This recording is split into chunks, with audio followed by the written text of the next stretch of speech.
Hello guys. तर मी आत्ता आलो आहे सीताच्या नाणी बघायला, जिथे की गार आणि गरम पाण्याचे दोन झरे आहेत आणि ते आहे धारूरमध्ये. तर तुम्हाला पण दाखवतो ते युनिक असं लोकेशन. तर चला, हे बघा, हे आहे सीतामाताचं मंदिर. नंदी आणि महादेवाची पिंड. त्याच्या साईडला पण तिकडे पण पिंड आहे एक महादेवाची. आणि त्याच्यानंतर हे जे दिसतंय तुम्हाला कलर दिलेलं, ते आहे सीता माताची नाणी. आणि दोन असे कुंड आहेत जिथं की गार आणि गरम पाणी येतात.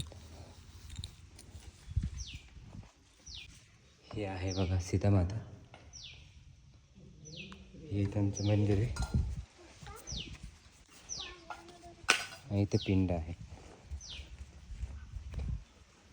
उतरल्याच्या नंतर हा नाही, हा बघा, हा झरा आहे.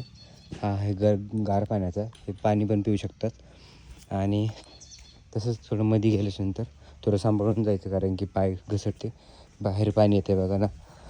आणि मध्ये आल्याच्या नंतर हे बघा, असं खालून पाजरून पाणी येतं. हे हे हे पण पाणी पिऊ शकतो तुम्ही.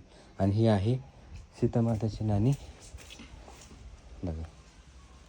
आणि आणखी एक गोष्ट इथं म्हणतात की इथलं पाणी जे पिलं ना, ते बघा मध्ये जे काका गेले ते गरम पाणी, ते पाणी पिल्याच्या नंतर म्हणतात जे शरीरामधले जे आजार आहेत ते नष्ट होतात.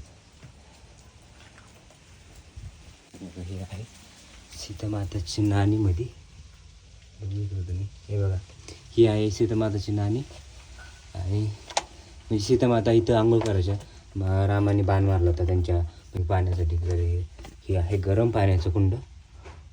तर आपण घेऊ आता पाण्याची बॉटल भरून.